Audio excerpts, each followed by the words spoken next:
new faces. My name is Steve Kelder. I'm the director of the Centers for Health Promotion and Prevention Research, and I want to welcome you all here to our McGovern Award lectureship in health promotion. Before I get started and introduce our speaker, I first want to thank a few people, and I guess John P. McGovern will be the first one who gave us this endowment to host this annual event. We are now, I think, in our 8th or 9th year of doing this. We've had some really great speakers, and today's no exception. Also, I'd like to thank the folks who are kind of helping coordinate all of this, and that's Neela Patel and Peggy Tate, who worked hard to get this event put together. So our speaker today is Dr. Fishbein, and for many of you, he really doesn't need too much of an introduction. The theory of reasoned action is well used for in health promotion. We know all about it. People in social psychology know about it. Mass communications folks know about it. And even folks in the business world of marketing research use this particular model. So Dr. Fishbein has a long list of credits to his name and hundreds of publications and books that you can see in the program. But without too much ado, Dr. Fishbein, please come up. Before he starts his talk, each year we have a commemorative medallion from John P. McGovern I'd like to give to you just to say thanks for being here and so you can remember us here in Houston. Thank you very much. Okay, thank you.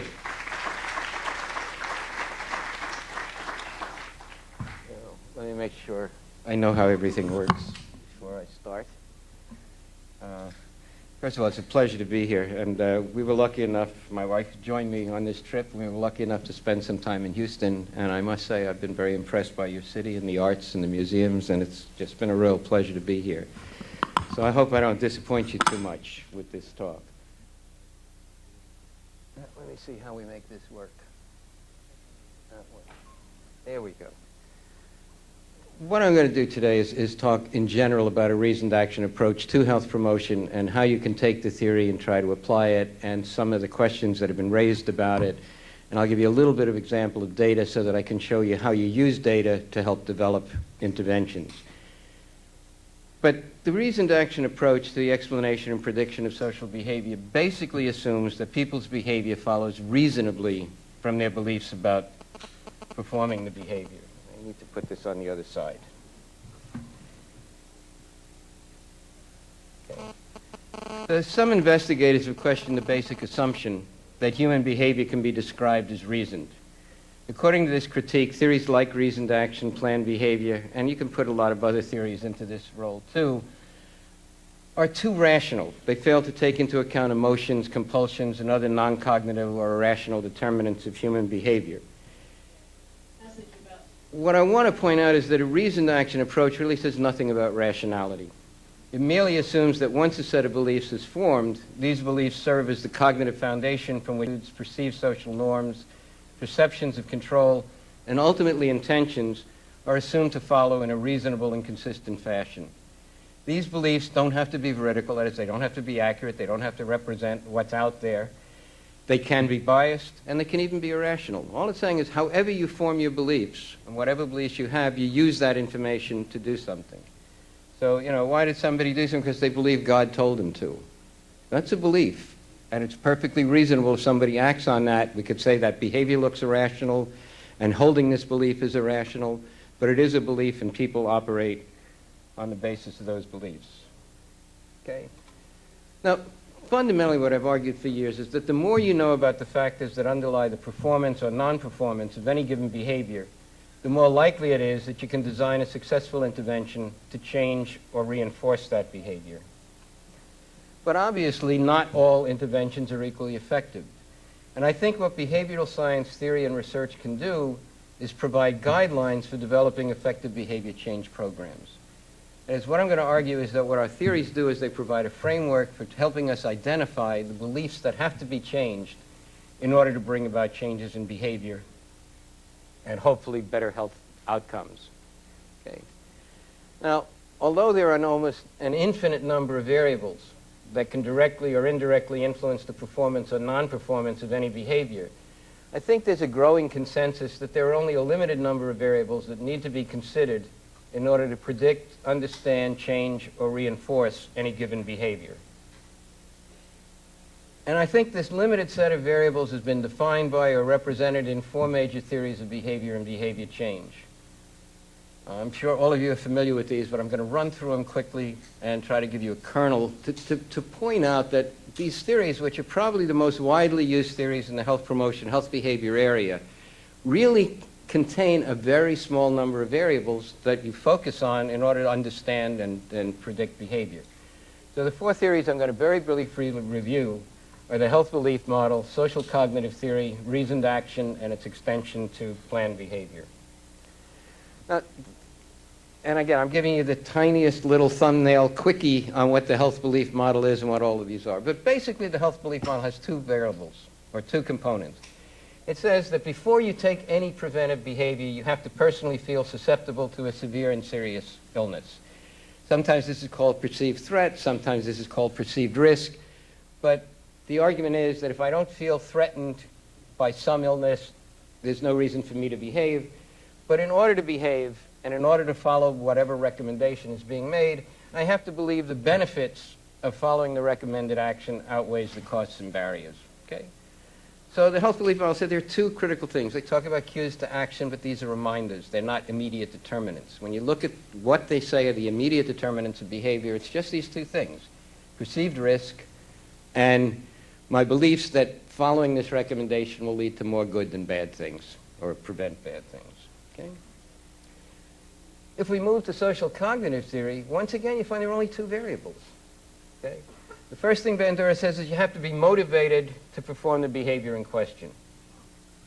And for him, motivation was believing that performing the behavior would lead to more positive than negative outcomes.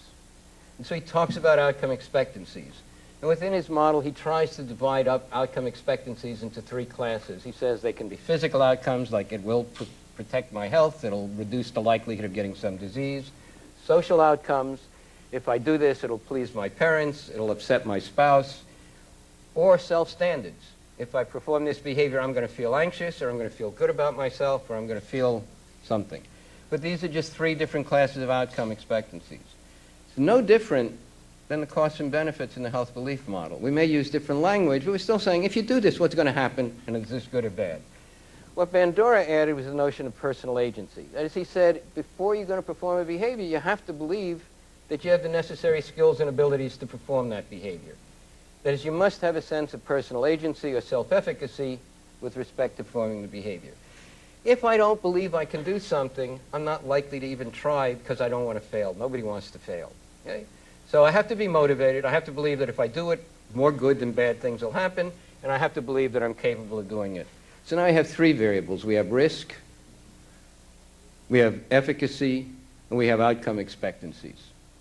Two of the major theories, two of the most widely used theories in the field, and we're talking about three lousy little variables. Well, reasoned action goes another step. It adds one thing. It says, well, you don't just behave, you form an intention to behave. And behavior is a function of your intention to perform the behavior. But this intention is a function of two things: attitudes towards performing the behavior, and all I mean by attitude is, do you think performing this behavior is positive or negative? Do you feel favorably or unfavorably doing it? You know, no matter how complex you want to define the attitude construct, if you use something like a Likert scale or a Thurstone scale or the semantic differential, come out with one lousy number, and all it says is where you are in this dimension of favorableness to unfavorableness. So to me, attitude is nothing more than an overall judgment of favorableness or unfavorableness. You know, the most direct way of getting it is using something like the semantic differential, where you ask somebody if they think doing this is good or bad, wise or foolish, harmful or beneficial, pleasant or unpleasant, enjoyable or unenjoyable. These are all different ways of trying to tap the attitude. And the subjective norm is, from the original theory of reason, actually the subjective norm was my perception about what others thought I should or shouldn't do. And it was generally a single statement. I think, you know, most people who are important to me think I should or should not engage in this particular behavior. So again, behavior is a function of intentions. Intention was determined primarily by attitudes and perceived norms. And then the theory went a step further and said, okay, where does this attitude come from? Why do you think that performing this behavior is a good thing or a bad thing? Why do you feel favorable or unfavorable towards performing this behavior? And the answer is, oh my goodness, it's the same thing that the health belief model and Bandura was talking about. The attitude's a function of your beliefs that if you perform the behavior, it'll lead to various outcomes, and you put a value on those outcomes. And so the more you think that performing this behavior is going to lead to good things and prevent bad things from happening, the more you're going to think this is a good thing to do. And the more you think it's going to lead to bad things and prevent good things from happening, the more you're going to have a negative attitude towards it. So we have outcome expectancies coming back in. I tend to call them behavioral beliefs, as opposed to cost benefits, as opposed to, but they're the same thing. We're talking about your belief that if you do it, something will follow, and you evaluate that outcome one way or another. And the subjective norm, this feeling that, most people think I should do something, is really based on beliefs that particular others, they may be individuals, they may be groups. So my parents think I should do this, my close friends think I should do this, my spouse doesn't think I should do this, and my boss doesn't think I should do this. And somehow or other, I have to take that into account in arriving at this overall judgment of pressure that most people think I should or shouldn't do it. So we worry about not only that I know that they think I should do it, but to what extent are you motivated to comply? The motivation to comply is getting at that important part. So if I'm not motivated to comply, even though I know they want me to do it, they're not very important to me, and I'm not likely to be involved in doing it. Okay? So again, now we're down to, 4 variables? Perceived risk, efficacy, attitudes or outcome expectancies, and norms. Okay? And remember, these are the theories, these are the major theories that have been used in health promotion and a lot of other areas as well. Okay. The theory of planned behavior went a step beyond reasoned action. It said, well, not all behavior is under a person's control, but somehow or other, we need to extend this because people can't always act on their intentions. So it extends the theory of reasoned action by adding the concept of perceived behavioral control, which when Isaac first introduced it, he really said it's very similar to Bandura's notion of self-efficacy. Okay? I mean the same thing. It's a sense of agency, that I could do it if I wanted to, that it's up to me or not up to me. How much of that is the same as efficacy, how much is different, that's debatable. And there's some controversy going on now as to whether these are really exactly the same construct or whether they're representing different aspects of a control construct or what. But essentially, it's just bringing in a notion of self-efficacy again. And so he said that, behavior is not just a function of intention, but perceived control as well. And this comes essentially from Bandura's model, which says, look, if you intend to do it and you have high self-efficacy, if you try it and you fail, you'll keep trying. If you have low self-efficacy, if you try it and you fail, you're likely to give up and not do anything more. So that's why you've got the direct link to behavior, in a sense, between self-efficacy. The other thing is that presumably self-efficacy is reflecting barriers in the environment. I mean, I perceive I have control if I don't think there are things out there that are going to prevent me from doing it, if I think I can do it. So if there are things out there that are going to prevent me from doing it, I perceive I have less control. And so the control variable also serves as some way of actually looking at what's really out there. People are taking into account what's going to make it difficult for them to do it. If they see a lot of things in the environment that's going to make it harder, they recognize they don't have various skills and abilities, they're going to basically say, I don't really have control over this, and so it's going to reduce the likelihood that they're going to be able to act on their intentions. Okay. And he says attitude also, that the intention itself is also going to take into account this notion of efficacy. That even if I think this is a good thing to do, and even if I think all my important others think I should engage in this behavior, if I don't believe I can do it, I'm really not likely to form an intention. Nobody wants to fail. So intention, and Isaac's been criticized for this, and there's some problems. When he talks about control, it's not that if you have control, you're more likely to do something. What it is if you don't have control, you're less likely to do something. It really acts as a moderator. It prevents you from forming the intention. It prevents you from performing the behavior.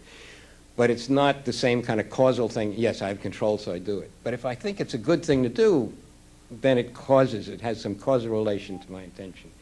If I think other people who are important to me really think I should do it, that's going to influence me. I'm going to feel pressure to do it, and that's going to influence my intentions. Okay? So taken together, These four theories suggest that there are really 8, but I'm only going to talk about 7 critical determinants of behavior. Okay? If you look at the list, you'll see what's missing pretty quickly. But what I think the critical determinants are their intentions, which are a function of attitudes, norms, and self-efficacy or perceived behavioral control, and then underlying these broader variables are behavioral beliefs, cost benefits, outcome expectancies, pros and cons, whatever you want to call them, but they're beliefs that if I do this, something's going to happen, and I evaluate that outcome. There are normative beliefs, and I will argue later there are 2 types of normative beliefs, one that says these people think I should or should not do it, and more recently we're worrying about what's called descriptive beliefs. How many people like you are in fact doing this? How many people that you respect and admire are doing this? Are other particular important reference doing this? And control beliefs.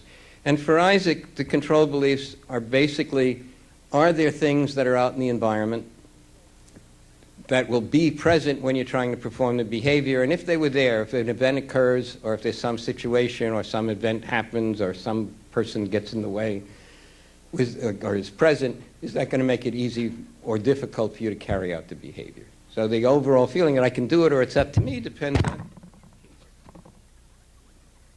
Let me go away from that. I think I have something. Can I stop waving my hands?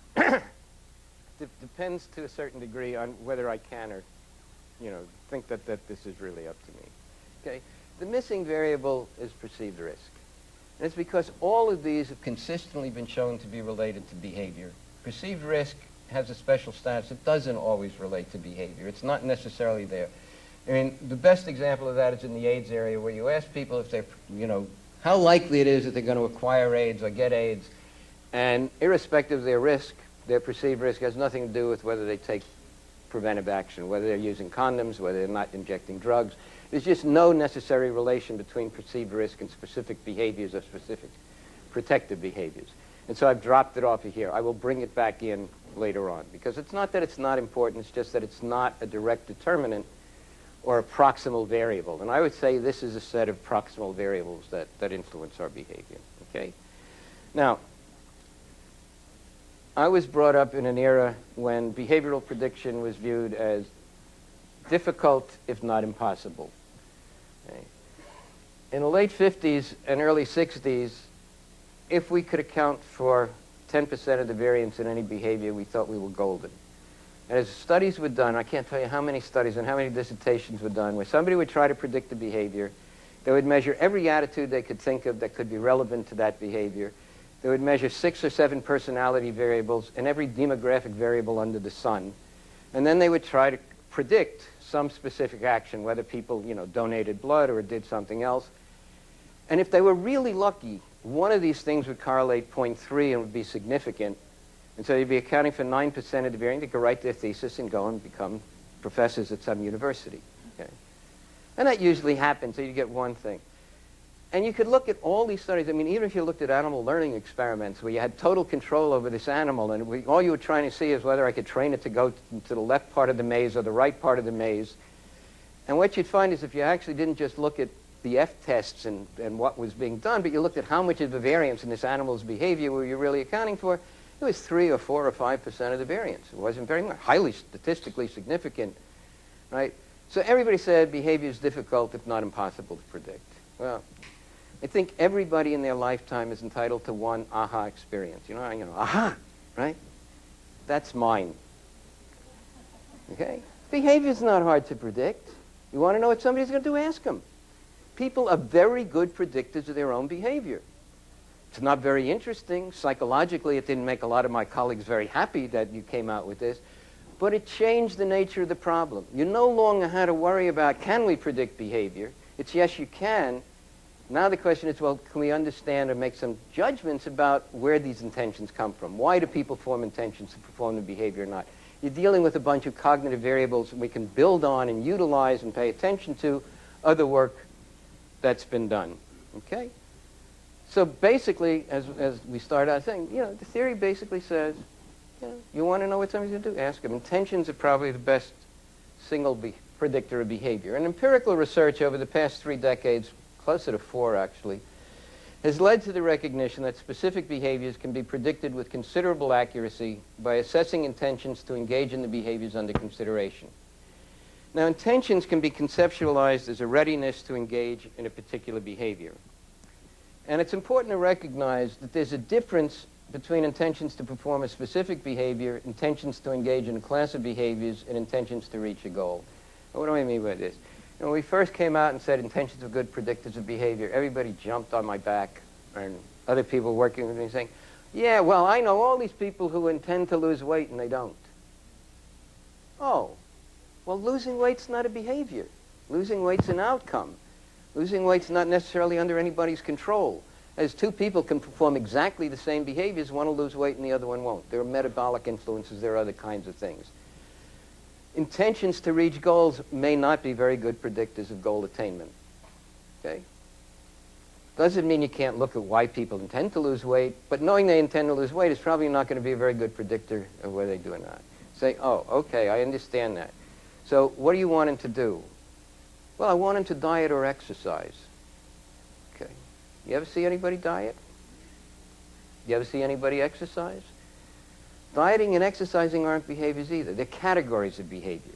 We infer that somebody's dieting by seeing them perform certain specific behaviors. But if I ask you, do you intend to diet, you can say yes. And then 2 weeks later, I'll say, well, have you cut down your calories by 20%? You say, no, I thought you were going to diet. I did diet. I don't have cookies with lunch anymore.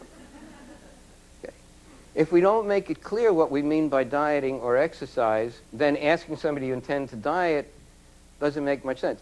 Now, if I use a self-report and 2 weeks later say, do you intend to diet in the next 2 weeks, and then 2 weeks later I go back and say, did you diet in the past 2 weeks, whatever they meant at time 1 is what they meant at time 2, and it'll be a pretty good predictor.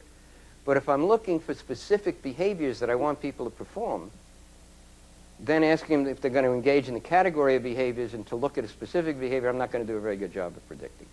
The best prediction is going to come when the intention and the behavior is really focused on a single behavior that's directly observable, and I can operate on that. Okay.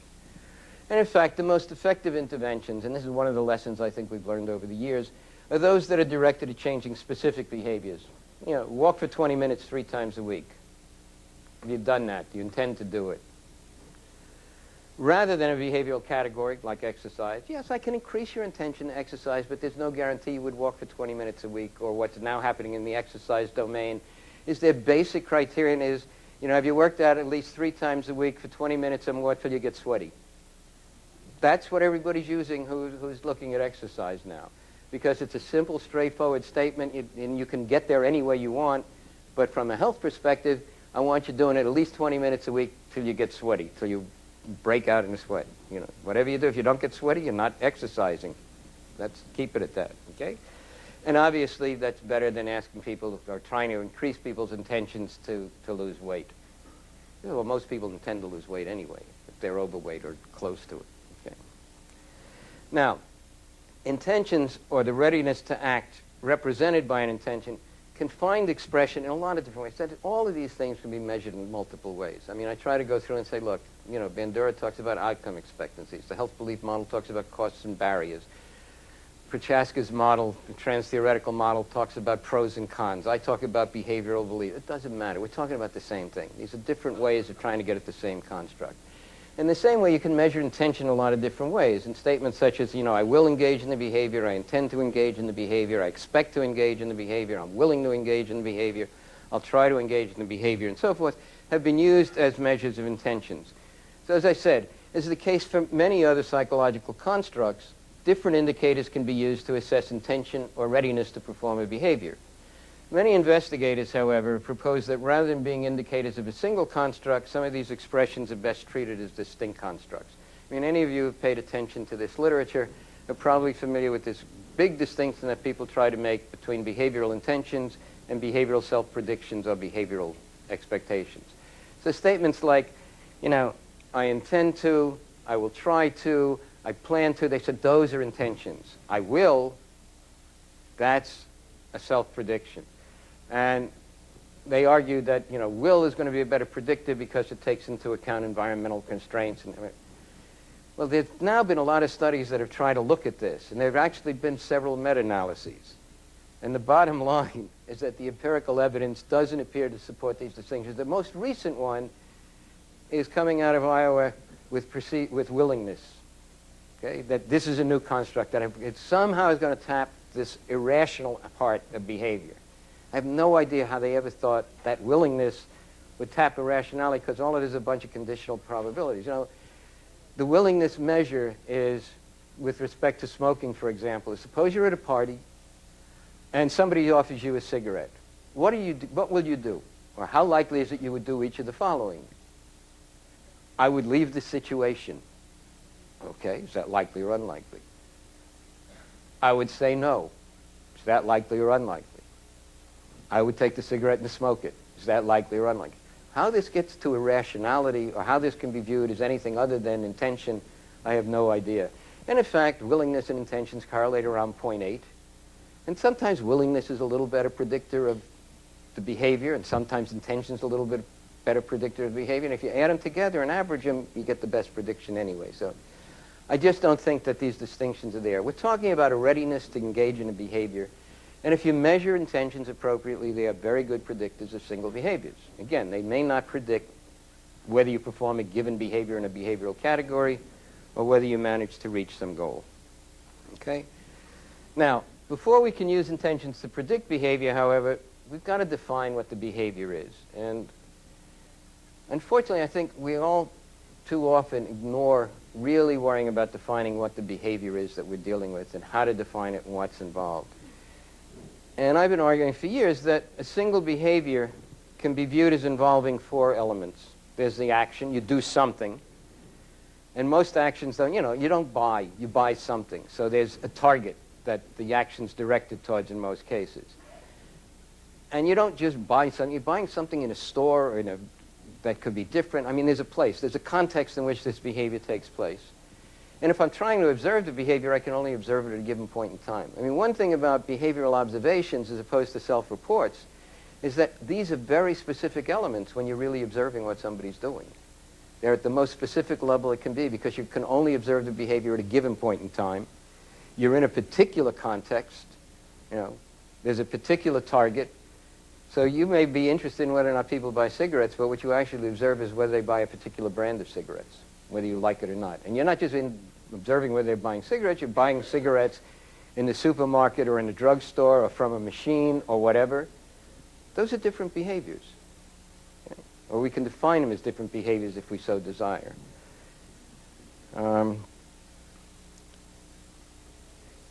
What I want to point out is that the definition of the behavior is kind of arbitrary.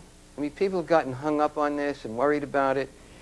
One of the behaviors, obviously, that I've been involved in HIV prevention is getting people to always use condoms for vaginal sex with their main partner. It's done very infrequently, and you can do it. So, you want to define the behavior. Well, the action is using, the target's a condom, the context is vaginal sex with your main partner, and the time is always. Because what I want to do is ask them how often they do this. Never always, if you want to look at it that way. Or do you always do it, yes or no? And then I'm going to ask their intention, always use a condom for vaginal sex with their main partner. Okay? Well, I could have defined the behavior differently. I could have said the action was using the condom, the target's the main partner, the context is vaginal sex, and again, it's always. I've asked exactly the same question. I don't care how you define it. People have gotten really hung up on this. It's that once you've got these 4 elements, you've defined the behavior, and you have to keep those 4 elements constant as you go back through the model. Okay? So we'll see, you need to ask the attitude towards this behavior. And if you change any one element, you're changing the behavior that you're engaged in.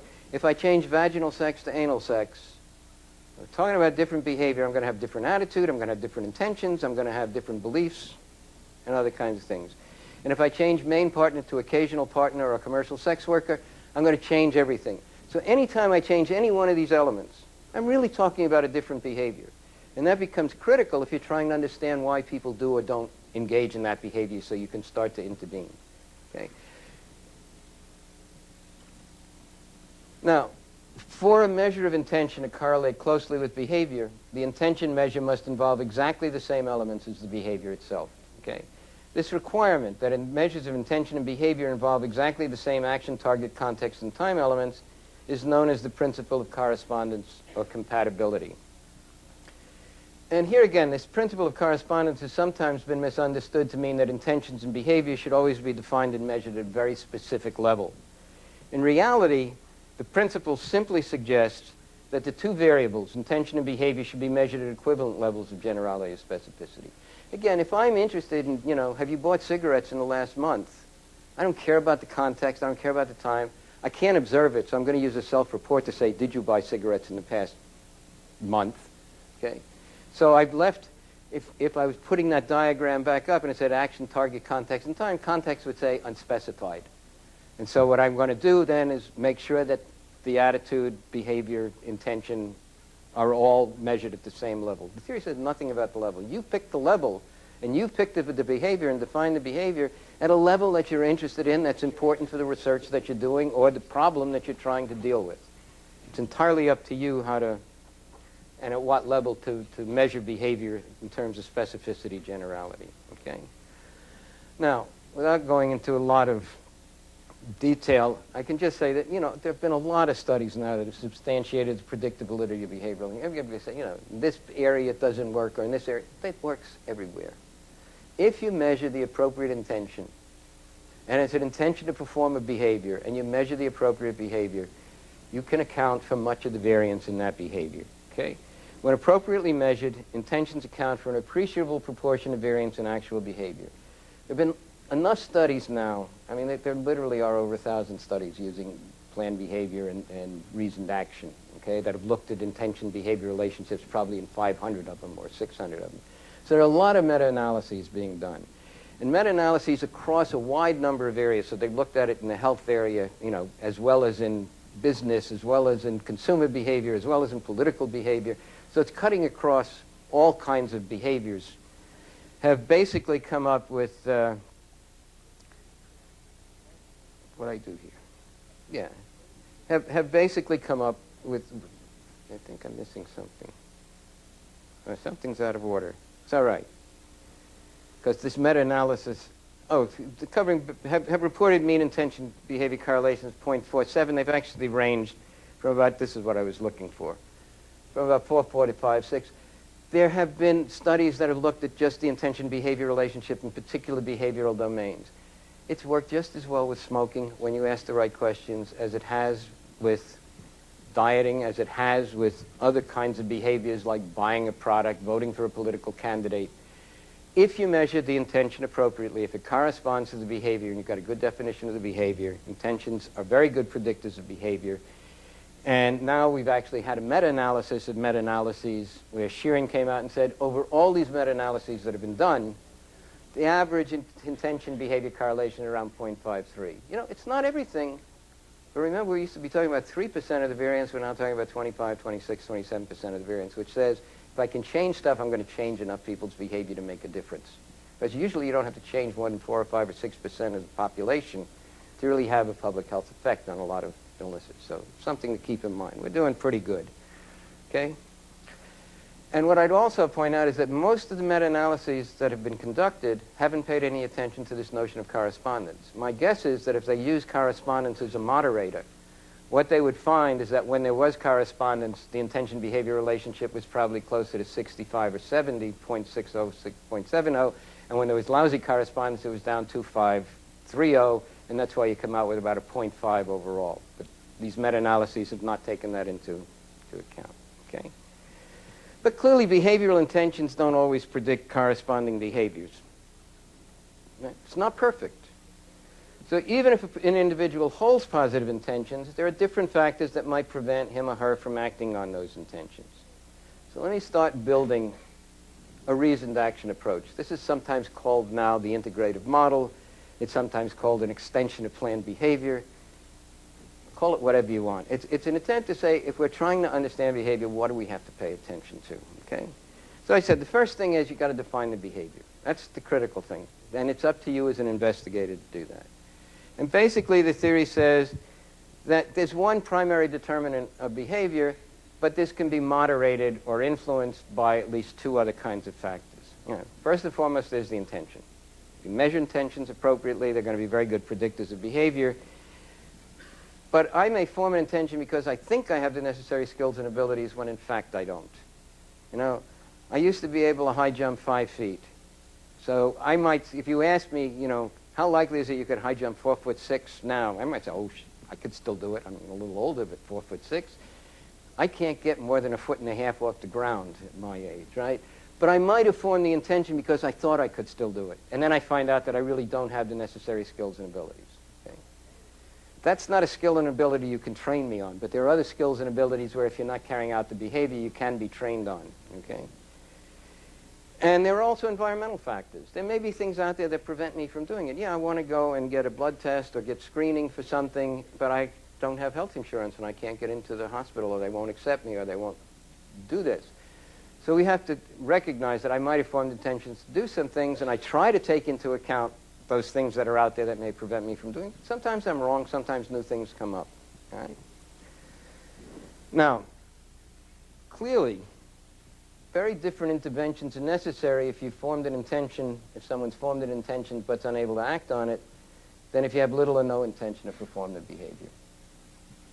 I think all too often we in the health domain, and in other domains as well, don't pay attention to this. You know, people aren't performing the behavior we want them to perform. Oh, they must have the wrong attitude.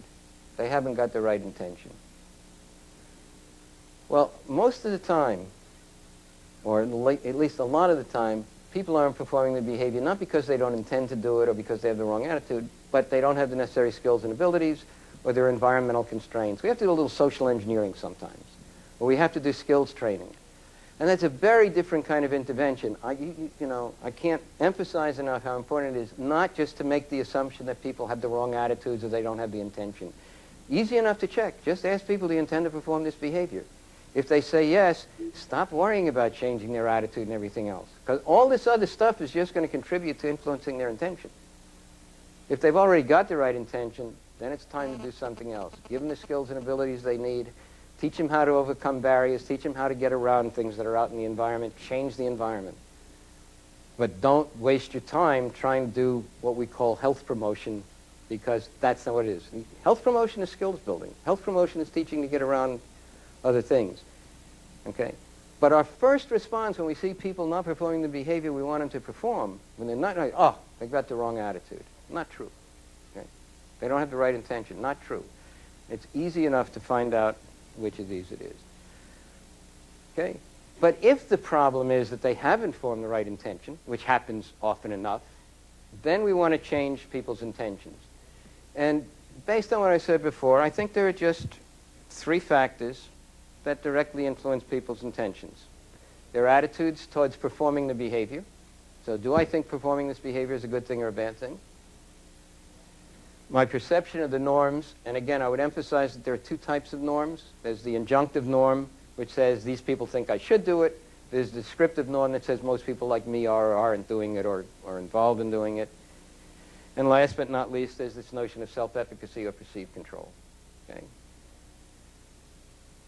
What makes this somewhat interesting, because again, it's common sense. If this didn't work, we'd be in trouble. Not that it's a great thing that it worked. I mean, if you think this is a good thing to do and everybody thinks you should do it and you really think you can do it if you want to, it wouldn't make sense for you not to. Or at least to say, I'm going to try. Okay? So if it didn't work, it would be problematic. The thing that makes it a little bit interesting is saying the relative importance of these 3 variables, attitudes, norms, and self-efficacy, depends upon both the behavior and population being considered. Okay? One size doesn't fit all. There are some behaviors you couldn't care less what anybody else said. You do it because you think it's a good thing to do. Okay? There are other behaviors where I may think it's a great thing to do, but all my friends and relatives and people who are important to me think I shouldn't do it. I won't do it. Okay? There are other behaviors where both of these things become important. And there are still other behaviors where I think it's a great thing to do, and everybody wants me to do it, but I can't. So I don't. So efficacy becomes the important thing. By figuring out which of these is important, it also tells you how to intervene. Because if this is an attitudinally driven behavior, increasing peer pressure is going to be a waste of time and money. If it's a normatively driven behavior, trying to convince somebody that performing this behavior is going to have all these positive consequences and no negative consequences is a waste of time and money. And if people already have the right attitude and the right norm, and it's an issue of self-efficacy, if you don't attack the self-efficacy construct, you're wasting time and money, and you're not going to be very successful. Okay? Now, just, again, this is one of the criticisms that often comes up. So I said, well, the theory failed because attitudes didn't carry any weight, or norms didn't carry any weight, or self-efficacy didn't carry any weight. In some instances, for some behaviors, one or another of the three factors may not carry any significant weight in the prediction of intention. When this happens, it merely indicates that for the particular behavior and population under investigation, the factor in question is not an important consideration in the formation of intentions. The theory says, if you measure these three things and you can't predict behavior or intention, there's something wrong with the theory. But if you measure these three things and only one of them accounts for all the variance, that's fine. There's nothing wrong with that, because the importance placed on these components is going to depend upon the behavior and equally much on the population. I can take the same behavior and find that in one culture, this is an attitudinally driven behavior. In another culture, it's a normatively driven behavior. And in a third group, it's all an efficacy question. It means I need totally different interventions to produce a change in that behavior as I go from one culture to another. I can't take an intervention that I develop for A and assume, without at least understanding what's going on, that that intervention is going to be equally effective when I move to another community or another group of people. Okay? So if I've done my work, I now can say whether this is due to attitudes, norms, or self-efficacy, and I'm going to go through this quickly because I'm taking more time than I planned to. We want to know where the attitude comes from, and that's these underlying behavioral beliefs and outcome expectancies. And I've got to figure out what those outcomes are. What do the people in this population with respect to that behavior see as the particular outcomes of engaging in this behavior? The norms, again, they're normative beliefs of two kinds, but ultimately all I'm trying to say, in self-efficacy we have control beliefs and perceived power. Don't worry about it. The main thing is that ultimately there are a set of beliefs that underlie my attitudes. There's a set of beliefs that underlies my perception of pressure. There are a set of beliefs that underlie my perception of efficacy or perceived control or whatever you want to call it. And it's at that level that two things happen. One, I can sit in my office and I can make up instruments to measure behavior, intention, attitudes, norms, self-efficacy. I could try to get at skills. We're not very good at doing that yet. I could try to figure out what environmental factors are, but we're not very good at doing that yet. So that's why we go to perceived control, because it's presumably capturing some of that influence.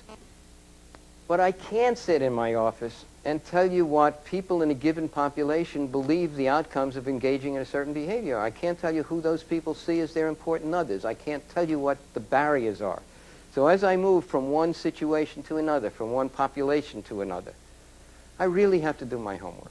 I have to figure out, you want to call it doing focus groups, you want to call it elicitation questionnaires. You need to go to the population and find out from their perspective what they see are the outcomes. What are the good and bad things that would happen if you did this? What are the advantages and disadvantages of doing it? Who would support or oppose you doing it? What would make it hard or easy for you to do it? Those open-ended questions will tell me what the salient beliefs for this population are. And then I can put together a questionnaire to see which of these beliefs are really most important. That, in a nutshell, is a reasoned action approach. Okay? That's where you start and finish interventions, is at this level.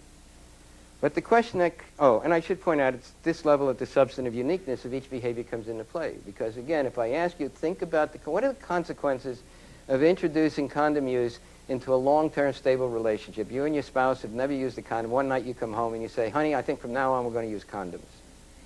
Okay? What are the consequences of doing that? What are the advantages, disadvantages? Think about it, okay? Now let me change the behavior. It's not a spouse, it's somebody I just met in the bar. And I say, I think we should use a condom. What are the advantages and disadvantages of doing it? You have the same advantages and disadvantages for these two behaviors? Okay? You're dealing with two different behaviors. And the substantive uniqueness is what is the content of that set of beliefs about using a condom in this context. And it would also change who your important others are and the reference that are there, and there may be different barriers. So you're really looking at specific things when you get down to the level of beliefs. Clearly, there are hundreds of other variables that can influence behavior. Why don't you have them in your model? Right? What do you do with them? And we all know that moods and emotions are critical. I mean, that's the one that I get nailed for most of the time is, what happened to mood and emotion? Well, I think mood and emotion are distal variables that may but need not influence a person's behavioral, normative, and control beliefs. If I'm in a good mood, I'm more likely to believe that good things will happen. I mean, there's a lot of data that says if I'm in a good mood, and you say, how likely is it that this good thing will happen? It's a lot higher than if I'm in a lousy mood. And if you say, well, if this thing happened, how good or bad would it be? If I'm in a good mood, I think it's going to be even better than if I'm in a bad mood. So it's not that mood and emotion necessarily directly influence my behavior, but they influence what I believe. And what I would argue is that all of these other variables kind of fall back into what I call distant variables. This is not to say that they're unimportant. I think they're very important. They help us understand where beliefs come from. They can give us insights into what kinds of messages I would have to have. I mean, just as a quick example, suppose that I found out that I was trying to understand why people did or didn't get a flu shot. And I went through this whole analysis, and it turned out it was attitudinal. And I went a step further, and I really got down to the belief that people who believed that getting the flu shot would protect them from the flu were likely to get it, and people who didn't believe that getting the flu shot would protect them from the flu were unlikely to get it. So I know that's the belief I want to change. How do I change it? Where did that belief come from? Well, if I was dealing with very religious people, they might say, the reason I don't, why don't you believe that taking the shot will do something? Well, because whether I get the flu or not is God's will. Nothing I can do. And getting the flu shot's not going to make a damn bit of difference. Okay? You go to other people and they'll say, well, there are so many strains of the virus out there that the chances that this is really going to have any impact on me or is going to make a difference is very low. Now, clearly, it's the belief that getting the flu shot's not going to protect me that I need to change. But I need to use a very different strategy for these two populations. So having that background information is important. It's just not an immediate determinant of the behavior, because the immediate determinant is the one thing. The other thing it's saying, and the reason for the dotted lines, is that there's no guarantee that any given change in any of these variables. Men and women may have different beliefs about some behaviors, but not about others. Old and young may have different beliefs about some behaviors, but not about others. I put intervention exposure and media exposure in this too. If you're exposed to some campaign, it may or may not change your beliefs. There's no guarantee that it will. Okay? Perceived risk goes back there too. If I perceive I'm at risk, then I may believe that taking certain actions have different consequences than if I don't perceive I'm at risk. But it's not the risk per se that's driving my behavior. It's the beliefs that it influences. Okay? So again, I think these background variables are very important. They help us understand where the beliefs come from or why they're there. They give us insights into strategies for bringing about change, but they're not immediate determinants of the behaviors themselves. Okay? Let me see the time. I'll run through this very quickly. This is just an example. It's recent. One of the things people think, things that you can't predict because people lie, whatever. This was an attempt to predict intentions to use marijuana regularly among a group of kids who had ever used marijuana. All right? So I asked their intention to use marijuana at least once a month for the next 12 months. Their attitude is their attitude towards my using marijuana at least once a month for the next 12 months. The subjective norm is most people who are important to me think I should or should not use marijuana. Okay? And as you can see, the intention, and we didn't ask about behavior in this. I didn't want to have, first of all, you get into schools, they don't really want you to ask about what the kids are doing, and I didn't want any records of kids who were engaging in illegal behavior that I could be nailed for by somebody who wanted access to my records. So we never asked the kids what they're doing. We're just playing at the intention level. This is part of a study trying to look at the effectiveness of interventions or of public service announcements or of other kinds of messages. But basically what it says is, we're getting a very good prediction of intention. For this particular behavior, attitudes are a little bit more important than subjective norms. Both of them are contributing to people's intentions to smoke marijuana regularly. Self-efficacy is irrelevant. If people want to smoke, they can, or at least they think they can. It's probably a variance issue, not that efficacy is not, critical, but it's not important here. So I wouldn't want to try to change people's efficacy about using marijuana or not using marijuana or saying no. It just wouldn't do a hell of a lot. If I really want to change them, it looks like I have to change their attitude.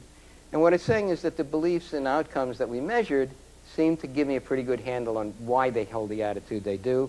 Same way that the normative beliefs seem to give me a pretty good handle on why they perceive the pressure that they do. Okay? And again, once I've done that, once I can say, well, these beliefs are there, I can look and see what the correlation is of each belief with the intention. Okay? I can also separate out those who tell me they intend to do it from those who don't. and look for differences. Where the mark is, those are the only ones that are non-significant. I mean, they're basically significant. So what we find is that, this belief that if I smoke at least once a month, I'll become more creative, correlates with their intention. The more they believe it, the more they're likely to intend to do it. And if you look at non-intenders, they don't believe this. And you look at intenders, and they believe it's likely that they'll become more creative. It's the second column. I don't have a thingy, so I apologize. If you go down and have a good time with friends, which is the fourth one, it's very highly correlated. If I believe that my smoking marijuana at least once a month means I'm going to have a good time with my friends, which Bandura would say is a social outcome, I just see as another outcome, but it's an outcome, okay? It's highly correlated. The non-intenders think if they smoke marijuana once a month, they won't have a good time with their friends. And the intenders think that they will have a good time. So again, it's starting to give me a place to go in and say, these are the kinds of beliefs that I need to change. This is what's making the difference between intenders and non-intenders. I can do the same thing with the normative beliefs, okay?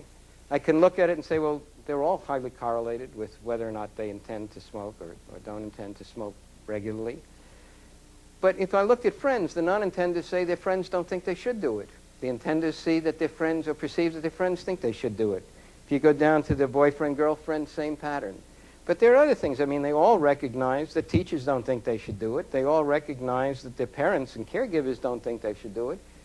So it's telling me where I need to intervene. It's telling me what are the beliefs that need to be addressed or attacked. And last but not least, I can do it with self-efficacy as well. But since it wasn't an important factor, even though there are some differences that are significant, I wouldn't waste my time trying to do this, since self-efficacy doesn't seem to be a critical variable.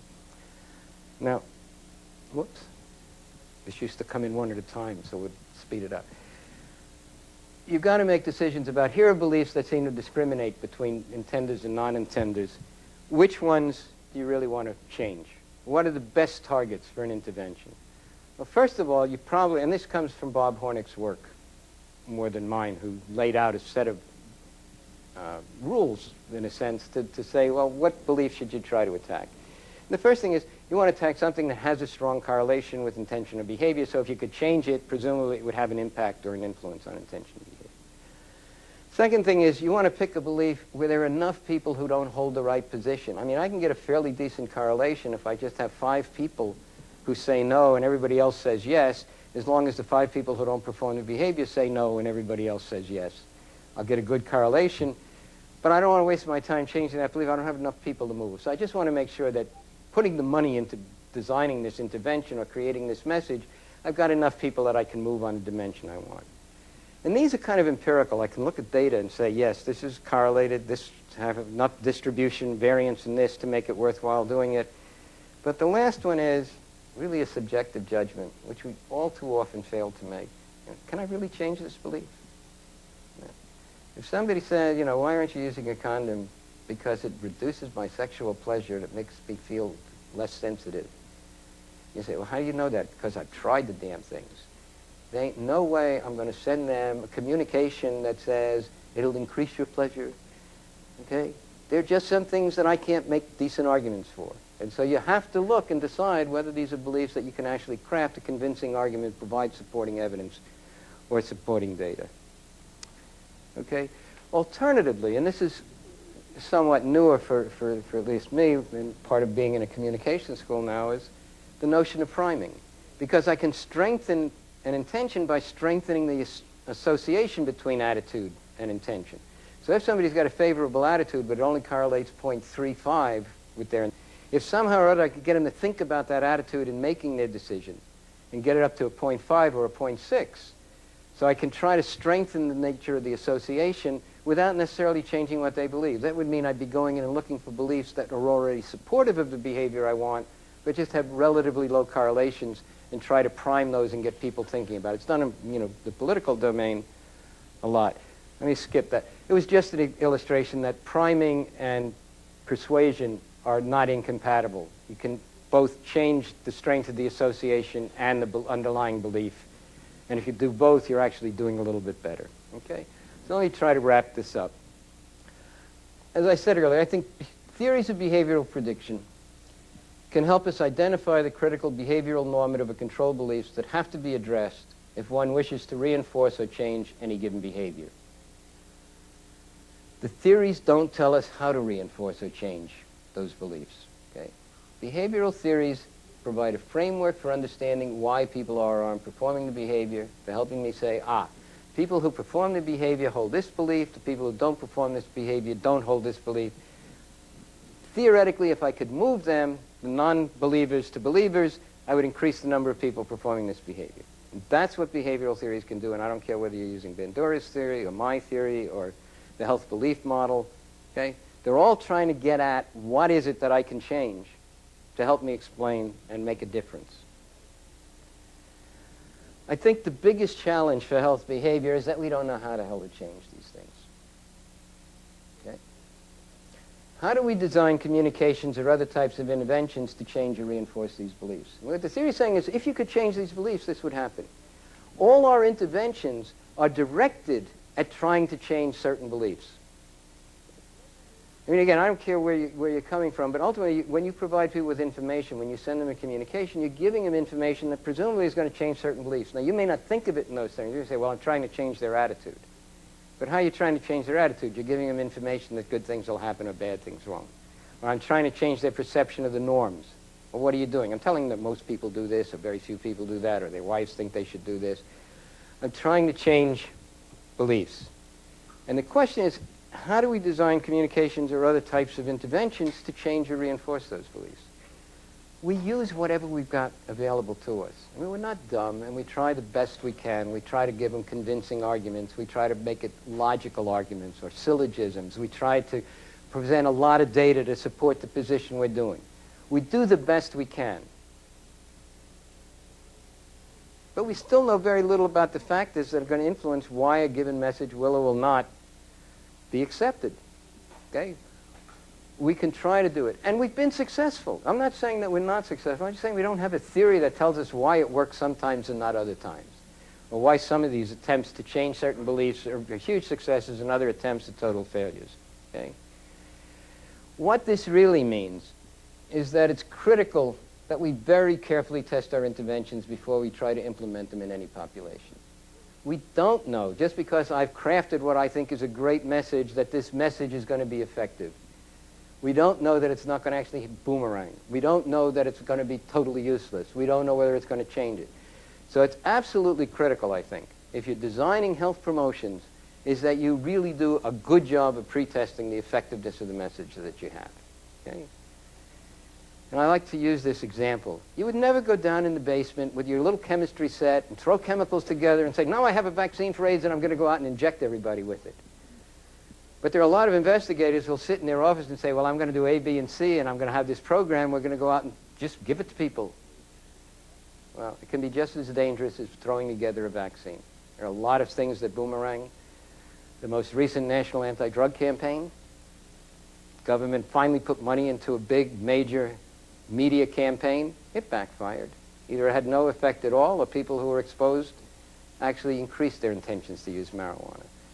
The reason it's not all that difficult at one level, I mean, we can't explain it, because there's a meta message. When you have all of a sudden from nothing to literally dozens and dozens and dozens of anti-marijuana ads, what's the meta message?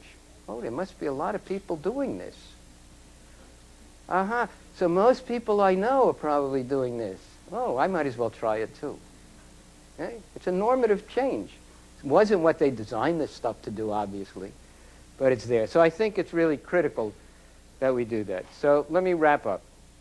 I really do think we know how to change health behavior. That is, I think we know how to figure out what the beliefs are that we would have to change in order to bring about a change in health behavior. I don't think we need new behavioral theories. What we do need is people to better understand and correctly use existing theories. And again, I don't care whether you're using my theory or Bandura's theory or whatever. It's a model, it's a framework to help you think your way through this thing and ultimately come out and say, okay, if I change this and this, at least theoretically, it should make a difference. Okay? What we do need, though, are better theories of communication effects.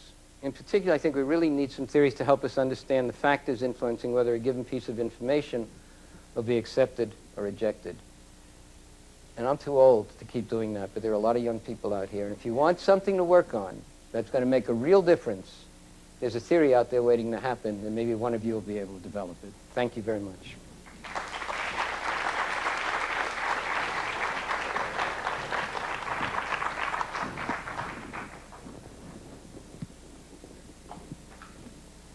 We have time for questions. You want my little thingy? We have time for questions. Oh, I'm so clear. Yeah.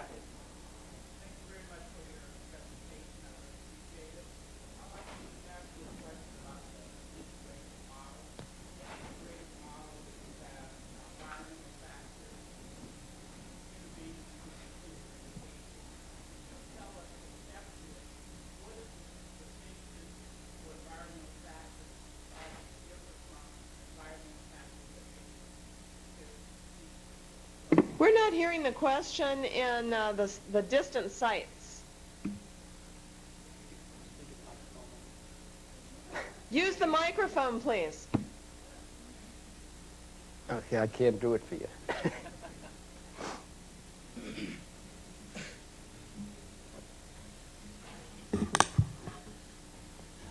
I'll try to ask my question more succinctly, and that simply is for environmental factors, since in perceived behavioral control it takes into account environmental factors. So when you have environmental factors separated out, how is that conceptually distinct from it being considered in perceived behavioral control? Well, again, I think the big difference is perceived behavioral control is a perception, and you may perceive that there aren't environmental factors out there, so it would influence you and you'd form an intention. But there could be real environmental factors that you were just unaware of. The same way as I said with skills. I may think I can do something.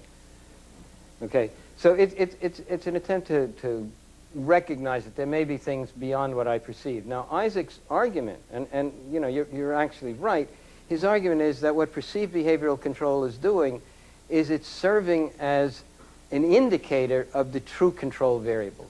And the more it's veridical with what's actually out there, the better it's going to be in terms of helping us explain behavior. So that when I see a lot of barriers, when I know I don't have skills and abilities, I perceive less control. And now I can use that as kind of a shorthand way of dealing with these things that are much more difficult to measure. So it's not that you know, they're unrelated to each other. But the reason I've kept them separate is to say my perceptions aren't always accurate. And sometimes, you know, even though I perceive I've got control, even though I perceive that there aren't barriers out there, or I don't believe there are barriers out there, when I'm actually in the situation, I start running into barriers. And so I can't act on my intention because I hadn't planned on those kinds of things. Hope that answered your question. Yeah. On here, do the studies tend to show that the proximity of the behavior in time is closely related to the intention? For example, I intend to eat less food tomorrow or someday, or I intend to vote in the election Tuesday or next year. Yes, I mean, it's a good question. There's a very strong relation between the length of time between the assessment of intention and the observation of behavior and the ability to predict. And it's mainly because intentions change over time. Not all intentions are stable. And, you know, you can get new information, new things can happen, an event can occur. You know, I intend to buy a car, and all of a sudden the price of gas goes up from, you know, 95 cents a gallon to $2.25 a gallon. Do I still intend to buy the car? Because I wasn't planning on that expense. So clearly intentions can change. And so the shorter the interval, the less likely it is that that intention will change. And I think that's the reason it predicts better. Not because necessarily it's a time thing in and of itself. It's really more having to do with the stability of intentions. And there's actually some work being done now trying to figure out why some intentions are more stable than others. Yeah. If specific beliefs are so important for predicting intentions, it would seem as if you would need to have a good understanding of all the specific subgroups within the population you're trying to change. For instance, if I wanted to reduce academic dishonesty in students, I would want to be able to say I'm going to reduce it in freshmen in this high school. Would that be a correct way to use your model? Yeah, you could do that, or, you know, part of it depends on to what extent you think these different populations are really different. Okay? Let me try to give you an example. If I went to Again, let me go to AIDS, because it still is the examples that are closest to my heart and mind, I guess.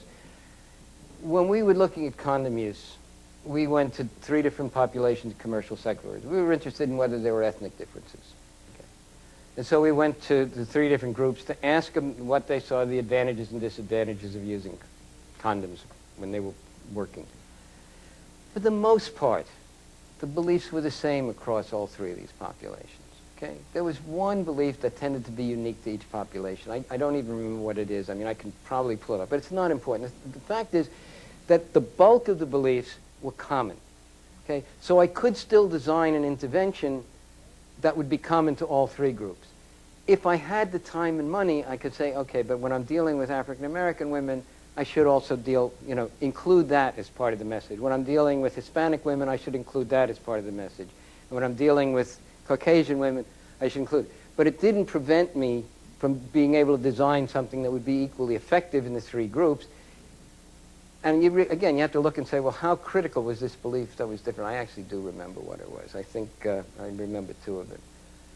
I mean, Hispanic women had a belief that using a condom, it could get, it could fall off and get stuck inside and infect them. And that was not something that came out of the African American population or the Caucasian population. I can't remember what the African American belief was. But the Caucasian women was that the guy would last longer and so it would take more time. And that is not something that came out of the African American population or something that came out of the Hispanic population. So again, there was, this was very unique, and it would have probably been something worth doing, but you don't get that much total uniqueness. I mean, if you're talking about, one of the benefits of getting a mammogram, you're not going to get huge differences between blacks, whites, Hispanics. Okay? You may get, again, 1 or 2 specific things that are part of their culture or their history or whatever, and you may have to pay attention to that. So if you said, if I'm talking about cheating, am I really going to get a different set of beliefs from freshmen, sophomores, juniors, and seniors? If your answer is yes, and you go and you look and you see that the freshmen have totally different beliefs about the consequences of cheating than the sophomores and seniors, then you may need different interventions for it. But again, it's, I keep saying it's doing your homework. Go to the population you're interested in. Figure out whether you're dealing with a homogeneous population or heterogeneous population where you may have different groups that you need to intervene differently with. Make a decision about where you're going to be most effective. But there's no magic answer to questions like that. It really is figure out and understand your population. Yeah. Do you think that other models of attitude change, models of attitude change from the social psychological literature, like the elaboration likelihood model, for instance, would help kind of with this last conclusion that you have on the slide, that we don't know how to change the beliefs? No. The short answer is no, because the elaboration likelihood model does 2 things, okay? It's really saying, how do I get people to process a message? And are they going to just use external cues, or are they going to pay attention to the arguments and try to really process? Well, if the arguments are weak and you really process them, it's going to have a negative effect. It's going to reinforce your own initial opinion. So that doesn't tell me how I bring about change. What it says is get a strong argument. Well, what's a strong argument? An argument that produced change. Terrific. I can do it after the fact, and that's what I'm saying. Pilot, pre-test your damn interventions before you take them out there. So I can actually see if my message in the population, if I run a little, you don't need a big experiment, just to make sure that they understand the message, that they respond to it the way I want them to, then I can feel a little bit more comfortable going out. But there's nothing in the elaboration likelihood model that tells you this is what makes for a strong argument, this makes for a weak. If I counter-argue less to it, it's going to be a strong argument. Fine. Tell me what would allow me to predict in advance how much counter-arguing I'm going to do. So I don't think there's anything. It's not that I think it's a bad model. Again, it's a question of will it solve the problem? And I don't think it will. And that's why I answered as quickly as I did.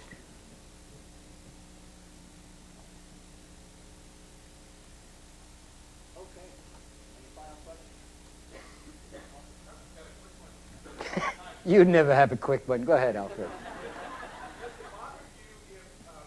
Classify injunctive norms as social outcome expectations? just to simplify? Well, that's what Bandura would say. Yeah, no, that's what Bandura would say. The problem I have with that, and the reason that the norms have been kind of pulled out as a separate thing, if you ask people what are the advantages and disadvantages of doing something, as you do this open-ended elicitation stuff, it's very rare that somebody will explicitly say, if I do this, it'll please these people or it would make these people unhappy. So you don't capture that necessarily when you're just working at the level of outcome expectations. Which is why I go in and say, who are the important others? You know, who would approve of you doing this? Who would disapprove? If after the fact, I don't know. You know, Self-evaluative beliefs, because they also don't come out. No, and I think that may be something that we need. It may be something we're going to want to look at in more detail again. I mean, you know, the theory. I mean, the theory's been around what, almost 40 years now. I hate to say it, you know, but.